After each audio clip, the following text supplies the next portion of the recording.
boy Lex Blaze back with another reaction video. Final reviews on the way very soon. Kendrick Lamar final video is on the way very freaking soon. Go watch out for that, boy.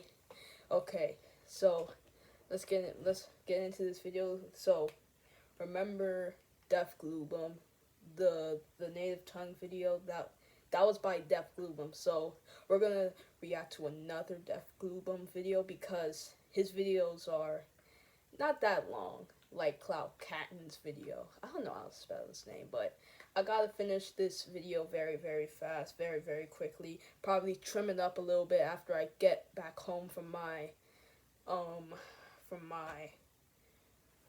music class, you know. So we're watching The Rise and Fall of Rawkus Records by Def Glue Bum. Subscribe to Def Glue Bum, or else if you don't subscribe, I'm gonna track you down and find where you live. I'm just kidding.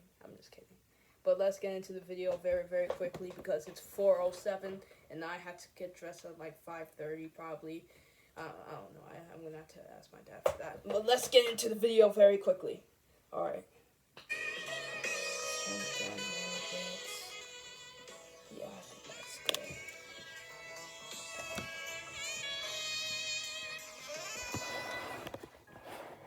Over the past 50 years, hip-hop has taken many forms, evolving and growing into different styles and sounds. But everybody has their favorite incarnation of the sound. When people talk about quote-unquote real hip-hop, what is it that you think of? What is the purest form of the genre to you? For me, I always think of the late 90s and early 2000s underground scene. The seasoned evolution of boom bap before it was considered old school, with lively and socially conscious lyricism from a crop of the greatest MCs to ever rock the mic.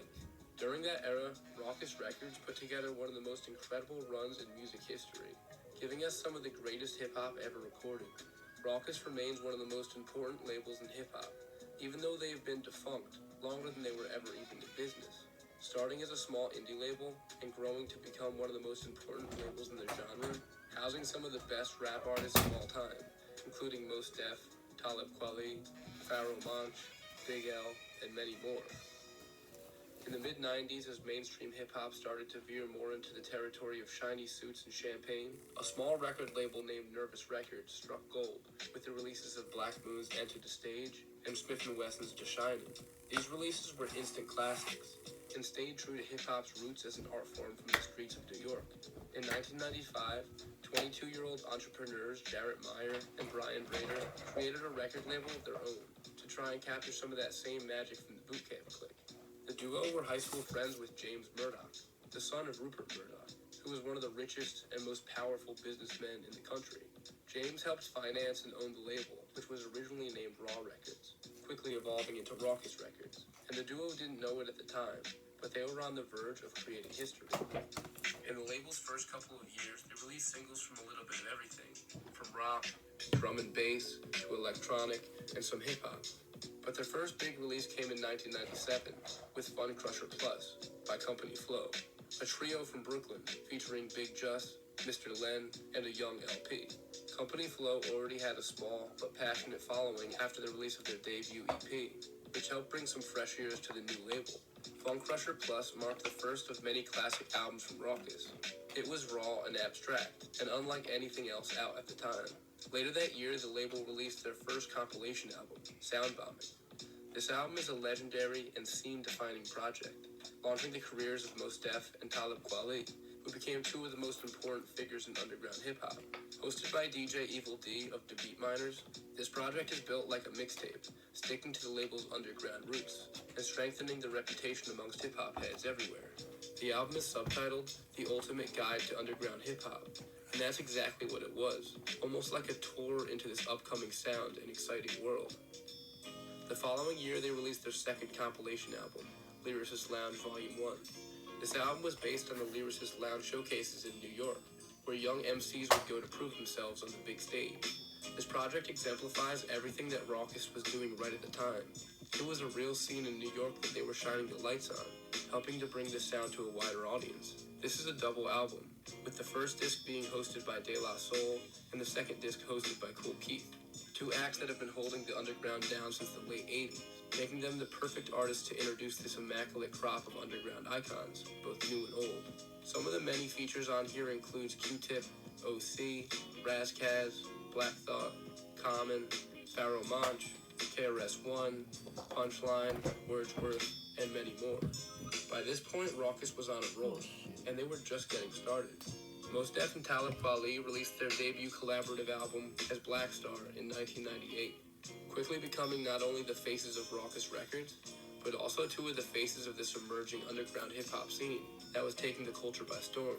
This Black Star project is a classic that has only become more revered over the years, and it was a big hit for Rawkus too, selling 27,000 units in the first week, which led to Rawkus getting a distribution deal with Priority Records.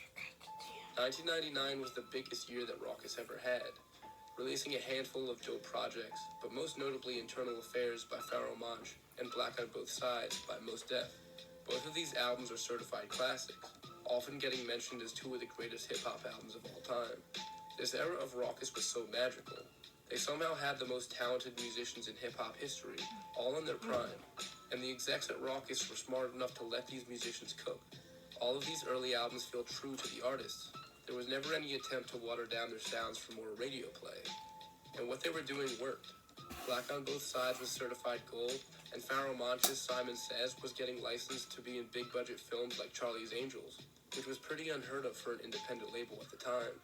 Also in 1999, they released Company Flow's instrumental project called Little Johnny from the Hospital, DJ Spinna's Heavy Beats Volume 1, High and Mighty's underrated Home Field Advantage, as well as the label's most notable compilation to date, Sound Bombing 2. This project reached outside of Rawkus' roster to help give us an album with the realest hip-hop that you'll ever hear. This tape featured music from Common, R.A. the Rugged Man, Sadat X, Grand Poobah, Dilated Peoples, and even a young Eminem. The label's success continued into the new millennium, as they released Big L's posthumous opus The Big Picture, as well as Talib Kweli and high-tech collaboration as Reflection Eternal, called Train of Thought. This album, along with all of Talib's early Rawkus work, became staples of conscious rap at the time, and the label embraced this social responsibility. They released Hip Hop for Respect in 2000, an EP organized by Talib and Mos Def, to speak out against police brutality in general, in the case of Amadou Diallo in particular. Amadou Diallo had been shot and killed by the New York City Police Department the previous year when he attempted to retrieve his wallet, and the police fired 41 shots at the unarmed man. The project assembled 41 MCs to represent the 41 shots, bringing hip-hop together as a whole, bringing a unifying message to the culture. Over the next several years, Rawkus continued their output of dope hip-hop, with another Lyricist Lounge project, a third and final Sound Bombing, 2 more Talib albums, enlisting veterans like Kool G Rap to hop on the Rawkus train, as well as a variety of new talent. But throughout all of this great hip-hop on the musical front, the business end of the label was a different story, going through a variety of changes over the years.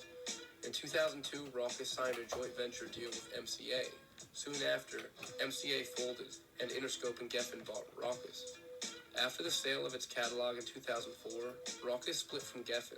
At this point, the label had lost most of the talent that made the Rawkus Records brand.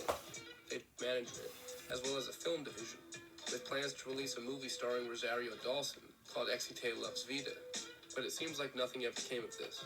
In early 2007, Rawkus Records made one last push as a label, accepting album submissions from hip-hop artists, known or unknown, to be considered for their new marketing campaign called the Rawkus 50. The campaign saw the release of 50 digital hip-hop albums that were all made available on November 27th of 2007. The 50 artists chosen to wear the Rawkus 50 badge were signed to a digital distribution deal and had their 50 albums released under the banner Rawkus 50 Presents. This campaign, while creative and an interesting idea, did not pop off like they hoped. And now looking back at the 50 releases, there are only 2 or 3 artists here that I